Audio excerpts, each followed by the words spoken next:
حضرت بریک پہ جانے سے پہلے میں آپ کی توجہ اس طرف چھوڑ کے گیا تھا کہ جو بنی اسرائیل کی روایت ہے بخاری شریف کے اندر، آپ اس کو کیسے دیکھتے ہیں کہ وہ 3 لوگوں نے جو وسیلہ بنایا اپنے ان معاملات کو اور اللہ سے دعا کی، آپ کیا سمجھتے ہیں کہ کیا وہ وسیلہ ہمارے آج کے تصور وسیلے سے مختلف تھا؟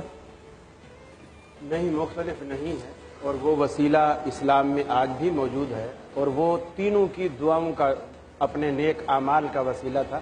ہر بندے نے جو عمل صرف اللہ کی رضا کے لیے کیا تھا اس کو پیش کیا اور اللہ سے عرض کیا۔ اس کا مطلب بنی اسرائیل میں اور ہمارے میں ایک روایت جو یہ ہے یہ برابر ہے، چاہے وہ اغیان مختلف، یعنی اس مسئلے میں آپ کہہ سکتے ہیں کہ اس مسئلے میں برابر ہے کہ انہوں نے وسیلہ دعا کا بنایا۔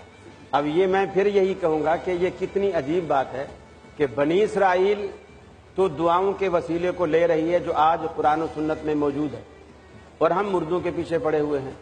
اچھا، ہم اردو کے پیچھے نہیں اور پڑتے۔ دوسری بات یہ کہ آپ نے اپنی گفتگو میں جو 2-4 باتیں کی، مجھے ان سے بھی سخت اختلاف ہے، اس لیے کہ وہ روایات ایسی ہیں کہ کسی محدث نے اس کی تصدیق نہیں کی۔ جیسے حضرت آدم علیہ السلام نے اللہ کے رسول کا وسیلہ بنا کے اللہ سے توبہ کی، اللہ سے معافی مانگی، یہ خود قرآن مجید کے بھی صریحاً خلاف ہے۔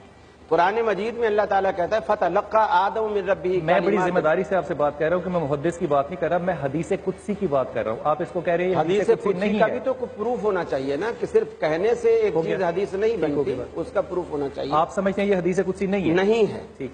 حدیث قدسی دور کی بات ہے، حدیث ہی نہیں ہے، قرآن مجید کے بھی خلاف ہے۔ فَتَلَقَّىٰ آدَمُ مِن رَبِّهِ كَلِمَاتٍ فَتَابَ عَلَيْهِ۔ اگلی اور کوئی روایت جس سے آپ کا اختلاف ہے وہ بھی فرما دیجیے، اور کوئی روایت اور ایسی اور بہت ساری ہیں۔ جیسے باتوں سے بات نکلی، حضرت نے فرمایا کہ ہمارے جو اسلاف ہیں وہ فوت نہیں ہوئے ہیں بلکہ شہداء جو ہیں وہ زندہ ہیں، اور قرآن مجید کی آیت پیش کی گئی، حالانکہ قرآن مجید کہتا ہے لا تقولوا لمن يقتل فی سبیل اللہ، ان کو مردہ کہنے سے روکا گیا ہے، مردہ ہونے سے قرآن نے انکار نہیں کیا، مردہ کہو نہیں، یہ ان کی ایک عظمت ہے، ان کا ایک اعزاز ہے، مردہ کہو نہیں۔ میں ایک بلال صاحب، اگر 2 بھائی میدان جہاد میں جاتے ہیں، ایک بھائی کی لاش واپس آتی ہے اور ایک بھائی زندہ واپس آتا ہے، ان میں شہید کون ہے؟ جس کی لاش آئی ہے، جو زندہ آیا ہے۔ آپ مثال نہ بھی دے تو آپ کی بات میں نے سمجھ لی اور لے لی بات، لیکن لوگوں نے نہیں سمجھی نا، پبلک نے نہیں سمجھی نا۔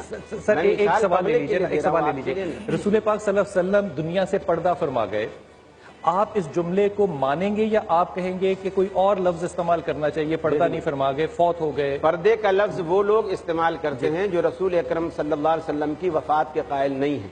قرآن مجید بھرا پڑا ہے۔ آپ کیا جملہ کہیں گے؟ میری درست کی فرمائیے نا کہ میں کیا جملہ استعمال کروں؟ قرآن مجید نے کہا وما محمد الا رسول قد خلت من قبل الرسل افان مات او قتل انقلبتم علی اعقابکم۔